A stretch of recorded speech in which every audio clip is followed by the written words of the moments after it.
로마서 5장 12절부터 21절까지.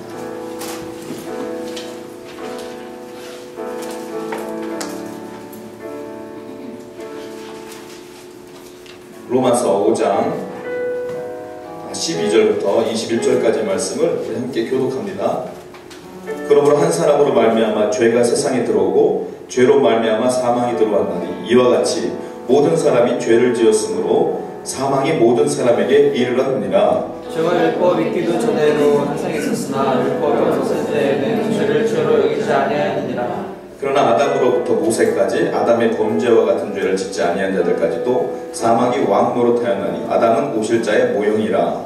그러나 이에서는 그 범죄와 같지 아니하니 한 사람의 범죄를 인하여 많은 사람이 죽었은즉 또 하나님의 은혜와 또한 한 사람 예수 그리스도의 은혜로 말미암은 선물은 많은 사람에게 넘쳤느니라. 또 이 선물은 범죄한 한 사람으로 말미암은 것과 같지 아니하니 심판은 한 사람으로 말미암아 정죄에 이르렀으나 은사는 많은 범죄로 말미암아 의롭다 하심의 이름이니라. 한 사람의 범죄로 말미암아 사망이 그 한 사람을 통하여 왕노릇하였은즉 또 은혜와 의의 선물을 넘치게 받는 자들은 한 분 예수 그리스도를 통하여 생명 안에서 왕노릇하리로다. 그런즉 한 범죄로 많은 사람이 정죄에 이른 것 같이 한 의로운 행위로 말미암아 많은 사람이 의롭다 하심을 받아 생명에 이르렀느니라. 한 사람이 순종하지 아니함으로 많은 사람이 죄 있는 것 같이 한 사람이 순종하심으로 많은 사람이 의인이 되리라.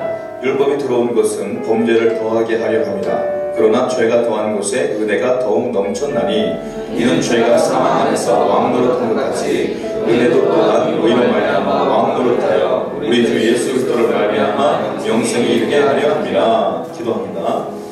걸어가신 아버지 하나님, 말씀이 힘입니다. 성경에 하나님의 은혜가 있음을 압니다. 오늘 그 말씀을 나눌 때에 하나님의 은혜가 충만할 수 있도록 도와주시고 그리스도의 사랑을 다시 한번 발견할 수 있는 시간 되게 하여 주시옵소서. 예수님의 이름으로 감사하며 기도드렸사옵나이다.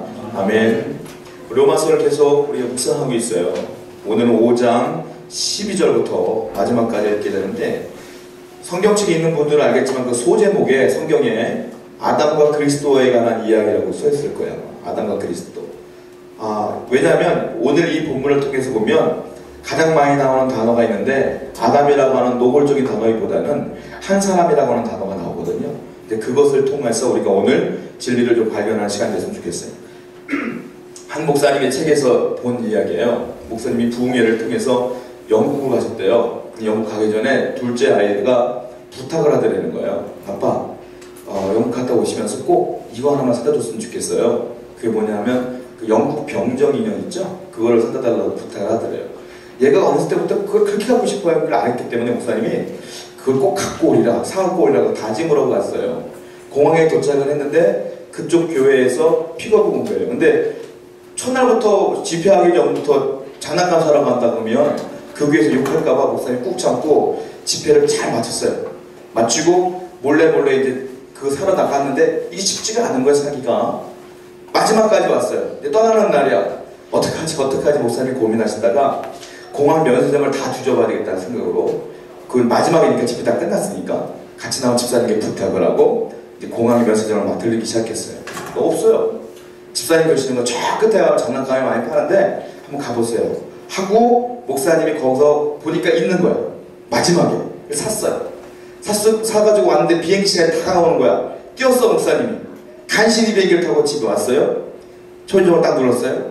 근데 아이가 딱 나오는 거야. 아빠를 보고 너무 반가워하는 거야. 그런데 아빠 장난감, 아빠가 장난감을 줬어요. 그 아이가 그걸 보더니만 신나서 싹 뺏어서 지방으로 달려가더래. 그리고 불을 탁 닫더래. 아빠의 환영에서는 그 끝이야. 얘가 진짜 기다렸던 건 아빠가 아니야. 뭐예요? 장난감이었어요. 제가 그거를 읽다가 격하게 공감을 했어요. 왜? 내 아이들이 그래요. 우리 애들이 그래요. 아빠 뭐? 알았어. 그럼 맨날 며칠 물어봐요. 사왔어? 아니. 사왔어? 아니.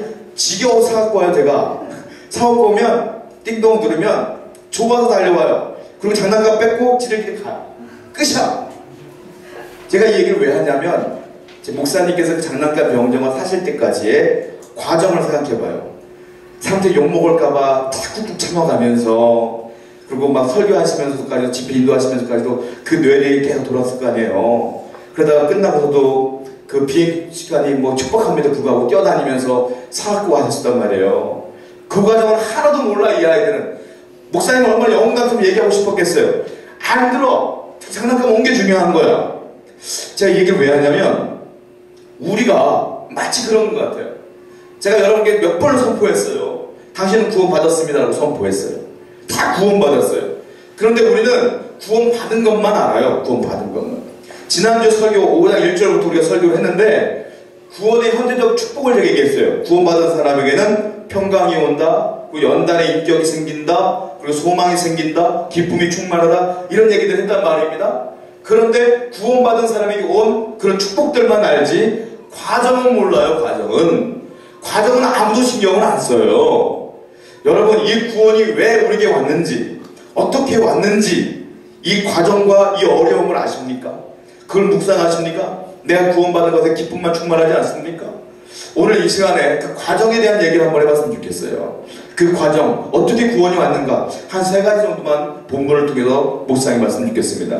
자, 먼저 그 12절 말씀을 한번 읽어보세요. 12절 말씀 읽습니다. 시작. 그러므로 한 사람으로 말미암아 죄가 세상에 들어오고 죄로 말미암아 사망이 들어간다니 이와 같이 모든 사람이 죄를 지었으므로 사망이 모든 사람에게 이르렀느니라. 자 보세요. 그러므로 한 사람으로 말미암아 죄가 세상에 들어왔다 써있어요. 또 죄로 말미암아 사망이 들어왔다. 한 사람이 잘못해서 죄가 이 땅에 왔고 그 죄 때문에 사망이 온 거예요. 그래서 이와 같이 모든 사람이 죄를 지었으므로 사망이 모든 사람에게 있는 거예요. 이 말인 거야. 여기서 한 사람이 누군지 아십니까? 아담입니다. 아담 한 사람이 선악과를 먹음으로 인하여 죄가 이 땅에 들어왔고 그 죄가 사망을 낳았어요. 근데 놀라운 사실은 그러므로 모든 사람이 죄를 지었고 모든 사람이 사망에 이르렀다 이렇게 말하는 거예요. 근데 뒤에 보면 또 다른 한 사람이 등장을 해요. 그 사람은 누구냐? 예수 그리스도예요. 한 사람으로 말미암아 이번에 죄가 들어온 게 아니라 생명이 들어왔고 구원이 들어와요. 이게 반대적인 대조하면서 성경이 사도 바울이 진행하고 나가고 있는 거예요. 근데 억울하지 않아요, 여러분? 한 사람 때문에 나는 예수님 만난 적도 없고요. 선악과를 먹어본 기억이 없어요, 나는.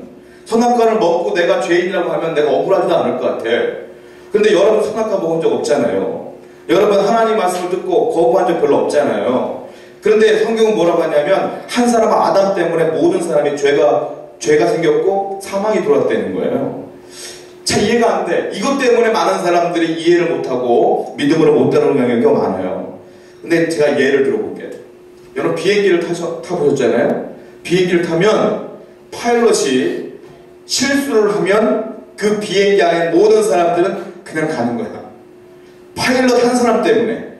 그 안에 뭐가 져 있어? 그 사람들이 뭐 비행을 조종할 줄 알아요? 뭐 아무것도 잘못하고 돈 내고 탔는데 죽어 그냥.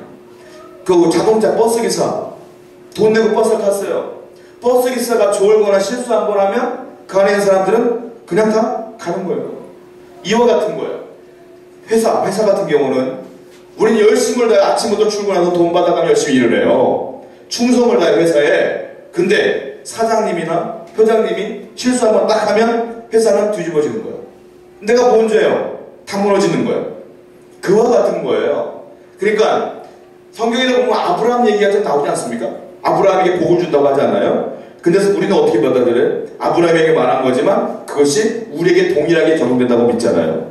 마찬가지예요. 아담이 죄를 지었으나 그 모든 것들이 우리에게 적용되는 거랑 똑같은 거예요. 그 유명한 시인 존 던이라는 분이 그랬어요. 인류는 섬과 같지가 않고 대륙과 같은 사람들이다. 그게 무슨 말입니까? 공동체 의식이 필요하다는 거예요. 섬과 같이 떨어져 있는 게 아니라 다 연결되어 있기 때문에 우리는 다 연결되어 있는 공동체적인 운명의 공동체가 우리가 인류가 운명의 공동체이다 이렇게 말하고 표현하고 있는 거예요. 마찬가지예요. 아담의 한 사람의 그 죄 때문에 죄가 들어오고 우리에게 사망이 들어왔다 이렇게 표현하고 있는 거예요. 그런데 모든 사람은 죄를 졌다고 하는데 이것을 해결할 방법이 뭐가 있냐는 거예요. 뭐가 있냐는 거예요. 하나님이 처방전을 내려요. 그게 뭐냐? 15절부터 16절 한번 읽어보세요. 15절 16절 15절부터 16절 시작. 그러나 이 은사는 그 범죄와 같지 아니하니 그 한 사람의 범죄로 인하여 많은 사람이 죽었은즉 또 하나님의 은혜와 또한 한 사람 예수 그리스도의 은혜로 말미암은 선물은 많은 사람에게 넘쳤느니라.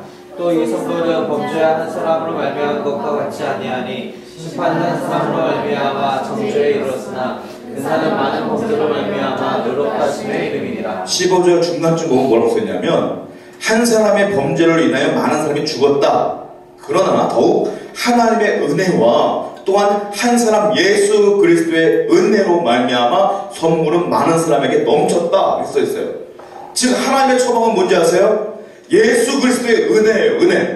은혜가 처방전인 거예요. 다 아담의 죄 때문에 사망이 들어왔음에도 불구하고 모든 사람에게 구원이라는 선물이 온 이유는 하나님의 은혜와 오직 예수 그리스도의 은혜로 인하여 우리가 구원함을 얻었다 이거예요. 예수님의 은혜, 이게 처방전인 거예요. 할렐루야. 은혜가 중요한 거예요. 그러니까 은혜를 교회마다 그러잖아요. 은혜 받으셨어요? 아멘.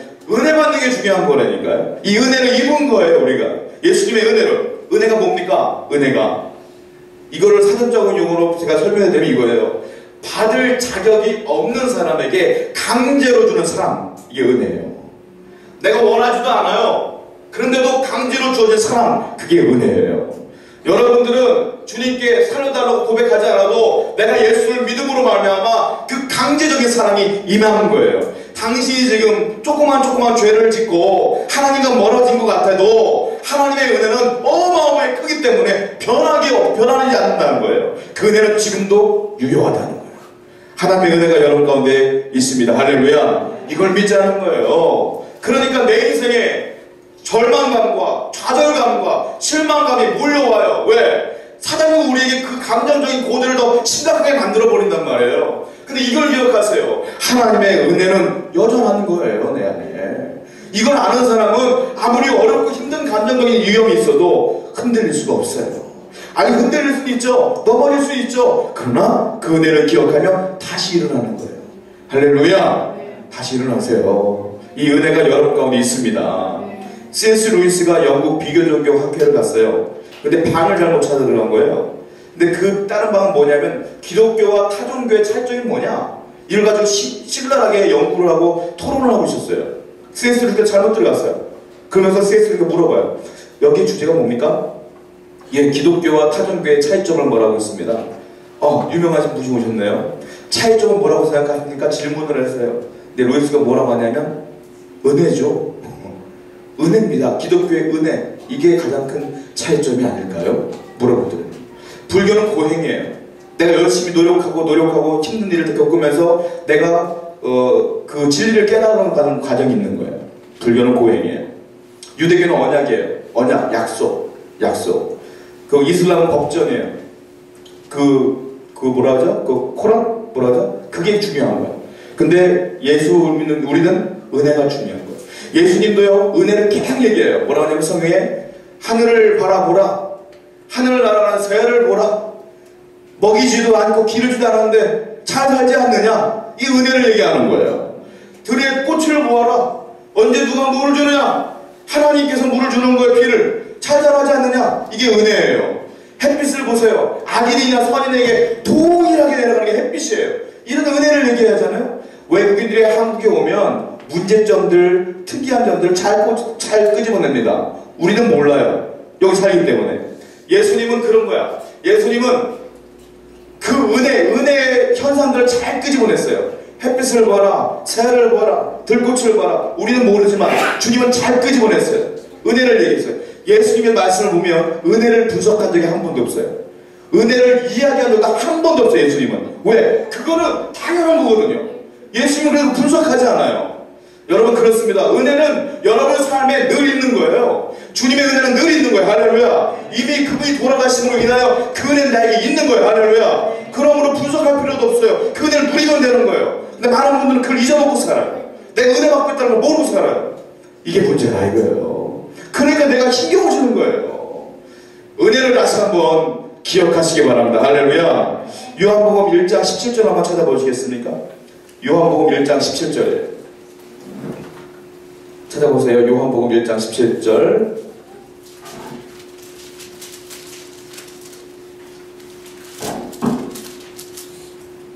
있습니다. 시작. 율법은 모세로 말미암아 주어진 것이요 은혜와 진리는 예수 그리스도로 말미암아 온 것이라.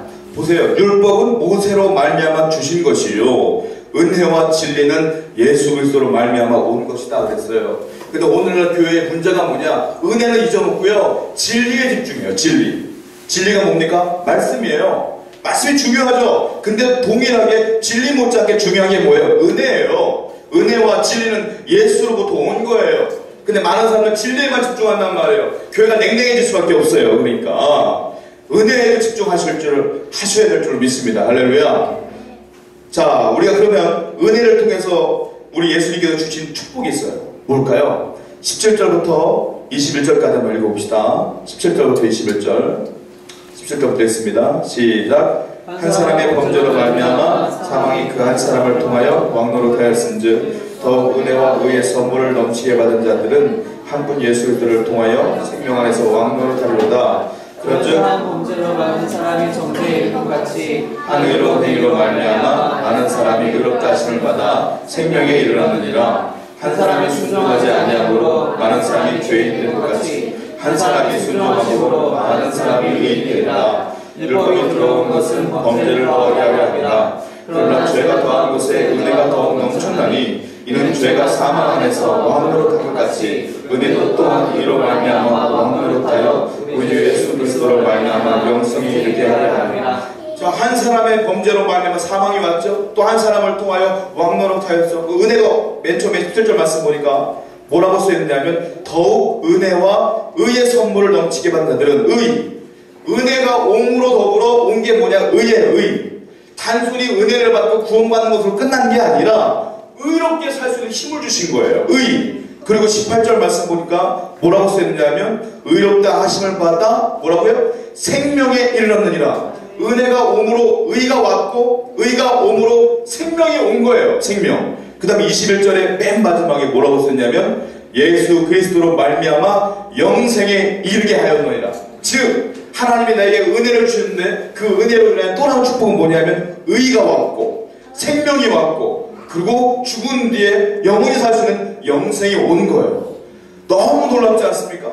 그냥 은혜를 주신 것도 감사한데 구원시켜 주신 것도 감사한데 거기다가 내가 이 땅에서 의롭게 살 수 있는 힘도 주셨고 또 생명을 주셨고 또한 영생을 주신 거예요.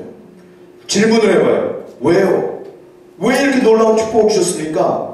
라고 질문을 해봤어요. 답을 모르겠어요. 왜 줬을까?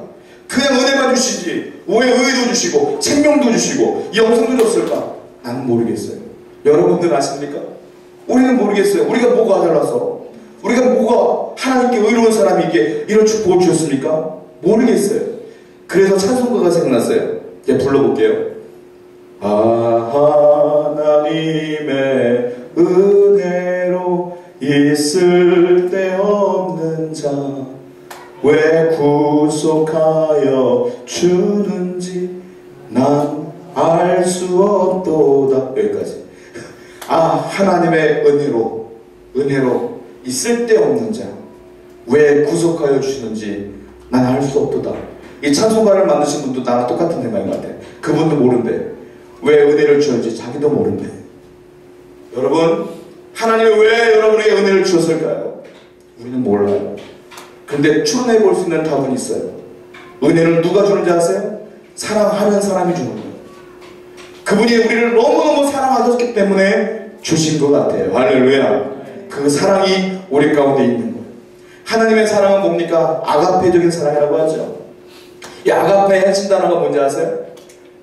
나의 유익을 구하지 않고 다른 사람의 유익을 구하는 것, 이게 아가페예요. 하나님은 당신의 유익을 구하지 않고 우리의 유익을 위하여 은혜를 주시고 의를 주시고 생명을 주시고 영생을 주시고 그것을 주시기 위하여 예수님까지 주신 거예요. 이게 하나님의 사랑이에요. 이 큰 사랑이 내 안에 있는데 왜 자꾸 우리는 힘들어하는지 모르겠어요. 물론 힘들 수 있어요. 그러나 이 사랑을 생각하면 벅차오지 않나요, 여러분? 십자가를 기억하면 벅차오지 않나요? 다시 한번 여러분 앞에 복음이 들어가길 원해요. 이게 복음 아니겠습니까? 이 복음으로 다시 한번 회복하는 여러분 되길 원해요. 제가 목사이다 보니까 상담도 많이 해봐요. 여러 사람하고 전화통화도 많이 해봐요. 제가 오늘 기도하다 깨달은 게 있어요. 뭔지 아세요? 내가 아무리 얘기를 해도 아무리 상담을 해도 나는 할 수 있는 게 아무것도 없는 거예요. 사람을 변화시키고 사람을 설득할 수 있는 건 십자가밖에 없는 거예요. 하나님의 은혜밖에 없는 거예요. 할렐루야. 그 거대한 은혜가 내 안에 있잖아요. 이제 더 이상 절망하고 쓰러지고 넘어지지 않았으면 좋겠어요. 아니 넘어져도 일어났으면 좋겠어요. 할렐루야. 그 십자가를 다시 오늘 이 주일 아침에 여러분들 기억하시길 바랍니다. 아멘. 자, 우리 19절 말씀을 한번 읽어보겠습니다. 본문 19절 말씀 읽습니다. 시작. 한 사람이 순종하지 아니함으로 많은 사람이 죄인 된 것 같이 한 사람이 순종하심으로 많은 사람이 의인이 되리라. 우리에게 하나님이 주신 축복이 있어요. 구원을 이루시는 첫 번째 과정은 뭐예요? 그러세요? 은혜예요. 은혜. 예수님의 은혜. 두 번째는 뭐라고 써있느냐면 19절 말씀에 순종이라는 단어가 있어요. 한 사람이 순종하지 아니함으로 많은 사람이 죄인 됐어요. 아담이 순종하지 않았으니까 죄인 된 거예요. 그리고 한 사람이 순종하심으로 많은 사람이 의인이 됐어요. 이건 예수님이에요. 예수님이 순종하심으로 우리가 의인이 된 거예요. 할렐루야. 중요한 게 뭐냐? 예수 그리스도의 순종. 이 순종 때문에 우리가 구원을 얻은 거다 이 말이에요. 한마디로. 여러분, 순종이라는 단어 교회에서 많이 사용해요. 그런데 순종하는 것이 생각보다 쉽지가 않습니다. 불순종하는 게 쉬울까요? 순종하는 게 쉬울까요? 많은 사람들은 불순종을 하기 때문에 성경에 순종하라고 하는 거예요. 사실은. 왜 불순종이 쉬울까요? 불순종에는 쾌락이 있어요. 재미가 있어요. 하나님 말씀대로 사는 것은 고통이 있어요. 말씀대로 살아면 성경에서는 이웃을 사랑하라, 이웃을 위해서 중보하라, 기도하라. 그런데 실질적으로 이웃을 위하여 기도하고 사랑해주기보다 그 사람을 욕하고 약점을 캐내고 서로 수다 떠는 게 훨씬 재밌거든. 그러니까 불순종이 재밌어요, 사실은. 주의를 지켜라, 안식일을 지켜라. 안식일을 지키는 거 직장인들에게 고통스러운 거예요, 사실. 아침에 일어나서. 그런데 안 지키는 게 재미가 있거든, 오히려.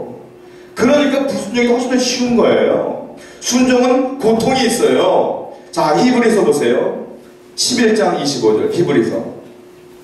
히브리서 11장 25절 찾아봅시다.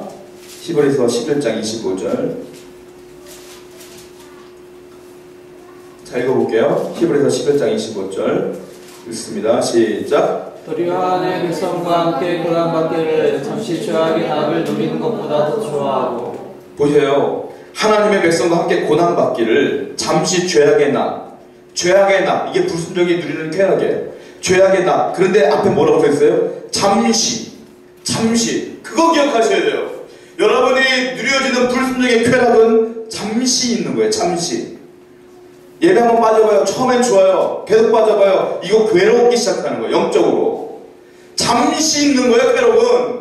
사단은 그 쾌락이 잠시전을 빼놓고 재밌을 거라고 유혹을 해요, 우리에게. 그러나 쾌락은 잠시 있는 거예요. 기억하십시오, 여러분. 그리고 순종은 고통스러운 거예요. 자, 성경을 또 읽어볼게요. 성경이 아닙니다. 성경이 아니면 죄송해요. 자, 잠시 동안에 있는 이 불순종의 쾌락을 넘어서는 책을 읽다가 제가 어떤 목사님의 간증을 읽었어요. 뭐냐면, 목사님이 연세가 좀 있는데 할머님이 장수를 하셨대요. 그 할머님이 사실 데가 없으니까 목사님 집으로 오신 거야. 목사님의 손자야, 손자. 연세가 있는데 할머님이 계신데 모시고 사는 거야, 돌아가실 때까지. 근데 할머님이요, 그 연세가 드신 분들은 참 묘한 게 했던 말 또 하고 자꾸 잊어먹고 그러시잖아요. 근데 목사님이 있는데 설교 준비하려고 막 자기 방에 있는데 할머님 오신대, 자기 방으로. 오셔갖고 맨날 손자한테 얘기하는 거야. 목사님이지만 했던 말 또 하고 목사님은 지금 기도도 해야 되고 말씀도 준비해야 되는데 안 나가시는 거야. 목사님은 목사이고 손자이기 때문에 잘해드려야 된다는 마음이 있으니까 잘 참았대요. 참으면서 그래 할머니 말벗도 해드리면서 그 다음 몇 시간 계시다 또 가시면 또 이제 그때 설교 준비하시고 또 있다가 또 오셨고 또 했던 말 또 하고 굉장히 고통스럽더래요. 그러다가 나중에 돌아가신 거예요, 그 할머니. 근데 돌아가시기 전에 그 손자 목사님한테 그렇게 고마워하시더래요. 너무 행복하시더래요. 그때 그분이 깨달은 거예요. 뭐냐면 순종이라는 것이, 우리 할머니께 순종했잖아요, 이 목사님이. 참 힘들더라 이거예요. 너무 힘들더라. 그런데 그 힘든 순종의 고통을 이겼더니 하나님이 너무 행복해 하시더라. 이걸 깨달은 거예요. 그래서 하나님하고 연결시켰어요. 이분이 뭐라고 하냐면, 우리가 하나님께 순종하는 건 나는 너무 힘들다 이거예요. 말씀대로 사는 건 너무 힘들다 이거예요. 그런데 하나님은 너무 기뻐하신다. 그러시더라고요. 순종이 그런 것 같아요. 힘들지만 내가 그걸 이겨내며 순종해 나가면 하나님은 너무 기뻐하시는 것. 이게 순종이다 이거예요. 여러분, 모세도 마찬가지예요. 모세가 하나님께 순종합니다. 어떻게 순종하냐면, 하나님이 야, 너 바로에게 가서 내 말을 전해라 그랬어요. 그때 모세는 바로를 피해 도망다니는 사람이에요. 바로에게 간다는 건 죽는다는 건 똑같은 거거든요. 가고 싶겠어요. 근데 가기 싫잖아요. 근데 가진 핑계를 다 해. 근데 하나님이 가라 가라 가라 했을 때, 모세가 네 했을 때 얼마나 그 안은 고통스러웠겠냐고요. 그런데 하나님은 기뻤을 거예요.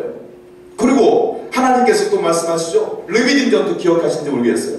아말렉과 전투 가운데에 모세가 손으로 기도를 하면 이기고 손을 떨어지면 지고, 그럴 때 하나님의 말씀이 들렸을 거예요. 손을 올려라. 그때 모세는 손을 올리고 싸움이 끝날 때까지 내리지 않고 기도했어요. 얼마나 힘들었겠어요. 그러나 하나님은 기쁘셨을 거예요. 마찬가지예요. 또 느보산에서 모세가 죽어갈 때 이제 하나님이 너 가나안에 못 들어가 그랬을 때 그거 이해할 수 있겠어요? 모세 입장에서. 근데 순종했어요. 그 결정을 하기까지 모세가 얼마나 힘들었겠어요. 근데 하나님은 기쁘셨을 거예요. 여호수아도 마찬가지예요. 리더가 되었어요. 이스라엘 백성들은 도끼눈을 두고 쳐다봐요. 너 모세처럼만 못되게만 해봐. 너 잘라버릴 거야. 다른 사람 세울 거야. 아마 그랬을 거예요, 그 사람들이. 그런데 그걸 다 기억하면서도 모세가 하나님 말씀을 듣고 리더가 돼요. 얼마나 힘들었겠어요. 하나님은 기뻤을 거예요. 여리고를 돌아라. 군사를 감게 돌기만 해. 전쟁 중에 아무것도 안 해. 훈련도 안 해. 얼마나 힘들었겠어요, 순종하는 게. 그러나 하나님은 기쁘셨을 거예요. 순종은 이거예요. 나는 힘들어 죽겠는 거예요. 하나님은 기뻐 죽겠는 거예요. 그러니까 순종이, 할렐루야. 순종은 여러분이 힘들 수 있어요. 그러나 그 순종 때문에 놀라운 일이 벌어져요. 자, 예수 그리스도의 순종의 절정은 뭔지 아십니까? 십자가입니다. 십자가가 주님의 순종의 결정적인 거예요. 십자가. 자, 히브리서 5장 8절 보세요. 히브리서 5장 8절 한번 읽어보세요. 히브리서 5장 8절이에요. 읽습니다. 시작. 그가 아들이시면서도 받으신 고난을 순종함을 배워서, 그가 하나님의 아들이면서도 받으신 고난으로, 이거 십자가는 말이에요. 순종함을 배웠다. 십자가가 바로 순종이다 이거예요. 자, 빌립보서 2장 6절부터 8절 보세요. 빌립보서 2장 6절부터 8절까지입니다. 빌립보서 2장 6절부터 8절 읽겠습니다. 시작. 그는 근본 하나님의 본체시나 하나님과 동등됨을 취할 것으로 여기지 아니하시고 오히려 자기를 비워 종의 형체를 가지사 사람들과 같이 되셨고 사람의 모양으로 나타나사 자기를 낮추시고 죽기까지 복종하셨으니 그 십자가의 죽으심이라고 말씀합니다. 자, 십자가에서 죽으신 것은 자기를 낮추시고 죽기까지 순종을 넘어 복종하셨다고 써있어요. 예수님의 순종은 십자가야. 십자가. 죽는 거예요. 그래서 우리에게 구원이 온 거예요. 이 구원이 거저 얻은 게 아니에요. 구원의 축복이 우리가 늘 행복하면서도 이 원인과 이 근본을 기억하셔야 돼요. 하나님의 은혜가 아니면 구원은 없는 거예요. 주님의 십자가가 아니면 구원은 없는 거예요. 십자가를 기억하시기 바랍니다. 주님의 은혜를 기억하시기 바랍니다. 할렐루야. 이 은혜가 여러분 가운데 있어야 돼요. 자, 우리가 마지막으로 또 살펴볼 게 있어요. 20절부터 본문 21절까지 읽습니다. 20절부터 21절까지 읽습니다. 시작. 율법이 더한 것은 범죄를 더하게 하려 함이라. 그러나 죄가 더한 것에 은혜가 더욱 넘쳤느니 이는 죄가 사망 안에서 왕노릇한 것 같이 우리도 또한 이로 말미암아 왕노릇하여 우리 주 예수 그리스도로 말미암아 영생에 이르게 하려 함이라. 자, 구원이요. 구원을 받았어요. 우리 분명히 믿어요. 믿습니까? 아멘? 믿습니까? 구원을 받았어요. 그런데 구원을 받은 사람들이 우리에게 오는 유혹이 뭐냐면, 내가 예전과 같이 신앙생활 잘 못해. 기도도 더 못해. 예배도 더 못 드려. 그리고 하나님과 말씀을 더 가까이 하지 못하는 것 같아. 그리고 하나님에 대한 열정도 많이 식었어. 그런 상황 속에서 우리에게 사단이 유혹하는 게 뭐냐면 이런데도 구원받을 수 있겠어? 구원에 대한 희미성이 생긴단 말이에요. 자, 생각해 보자고요. 내가 구원을 받았는데 내가 조금 잘못해서 구원이 약해진단 말이에요. 나중에 내가 더 많은 죄를 지면 구원을 못 받아. 그럼 불안한 거잖아요, 이게. 이 불안한 구원을 어떻게 우리가 받고 평생을 살 수 있겠어요? 이 본문은 어떤 말이냐면 그 불안감을 씻어주는 말씀인 것 같아요. 자, 보세요. 20절 말씀 보면 율법이 들어온 것은 범죄를 더하게 하려 합니다. 그러나 죄가 더한 곳에 은혜가 더욱 넘쳤다 그랬어요. 넘쳤다. 오버플로잉. 넘쳤다. 죄가 더한 것에 은혜가 넘쳤다. 흘렀다. 죄가 더했어요. 근데 은혜는 더한 죄보다 더했어요. 그래서 넘친 거예요. 이게 그런 의미인 거예요. 이게 그런 거예요. 이 넘쳤다는 걸 원문을 제가 봤더니 어떤 의미냐면 밀물이 확 몰아치잖아요. 밀물이 몰아치는 것처럼 홍수가 나는 것. 이게 넘쳤다는 뜻인 거예요. 그러니까 하나님의 은혜가 있는데 내가 죄를 지었어요. 근데 하나님의 은혜가 오는데 그냥 밀물이 몰아오는 것처럼 예전에 일본의 쓰나미처럼 막 몰려오는 거, 은혜가. 이걸 그런 의미로 표현한 거예요. 그러니까 내가 구원을 받았으나 내가 죄로 인하여 쓰러졌어요. 넘어졌어요. 하나님 살려주세요. 어떡할까요? 할 때에 이 은혜가 쓰나미처럼 몰려온다 이거예요. 그럼 내가 다시 일어나는 거예요. 이런 과정이 반복되는 거예요. 그러니까 우리 구원은 불안할 필요가 없는 거예요. 내가 쓰러지면 다시 은혜가 오고 내가 쓰러지면 다시 은혜가 온다. 이 말입니다. 할렐루야. 그러니까 여러분들은 구원에 대한 불안함을 다 제거하셔야 되는 거예요. 불안한 게 아니에요. 이건 완벽한 거예요. 내가 죄를 지어도 내가 죄가 많아도 은혜는 더욱 넘쳐서 나를 하나님께로 나가게 하는 것, 이게 하나님의 은혜인 줄 믿습니다. 할렐루야. 성경 본문을 보니까 21절에 보니까 아까 말했던 것처럼 한 사람이라는 단어 못지않게 많이 나오는 단어가 있어요. 그게 왕노릇이라는 단어예요. 21절 보면 이는 죄가 사망을 해서 왕노릇한 것 같이 은혜도 또한 의로 말미암아 왕노릇하여. 왕노릇은 뭡니까? 통치입니다. 통치. 다스린다는 거예요. 왕처럼. 그러니까 맨 처음에 죄가 사망 안에서 왕노릇했어요. 우리를 통치한 거예요. 죄가. 그런데 예수님의 은혜로 말미암아 주님이 은혜도 또한 의로 말미암아 왕노릇한다. 은혜와 의로 우리를 왕노릇한다. 통치한다 이거예요. 하나님의 은혜로 하나님의 의로 우리를 통치하신다. 할렐루야. 그러니까 이렇게 또 오해하는 분들이 있어요. 제가 하나님의 은혜로 회복됩니다. 내가 죄를 지었어도 은혜가 넘치기 때문에 회복된다라고 설교했더니 또 어떤 분도 이렇게 오해할 수 있어요. 그러면 막 살아도 되는 거 아니야? 내가 죄를 지고 막 살면 쓰러지면 또 회복시키는 거 아니야? 라고 오해할 수가 있어요. 그래서 그러신지 사도 바울은 기가 막힌 단어를 쓴 거야. 뭐라고 썼냐면 제가 지금 읽은 것처럼 21절에 은혜도 또한 의로 말미암아 왕노릇한다. 주님은 은혜로만 통치하시는 게 아니라 은혜와 의로 통치하신다 이거예요. 의는 뭐예요? 정의, 공의. 즉 하나님은 은혜가 충만하고 쓰러지는 우리 영혼을 구원하시는 분이시지만 아울러 알면서도 나름대로 하나님을 시험하며 죄를 지으면 가만히 있지는 않는 분이라는 거예요. 그러니까 하나님은 은혜로 회복되었으면 기여하면서 또 은혜롭게 살아 이거예요. 안 그러면 또 의로 공의로 칠 수도 있는 거예요. 그러니까 하나님은 공평하신 분이에요. 우리가 막 살지 못하도록 장치를 다 마련해 놓으신 거예요. 할렐루야.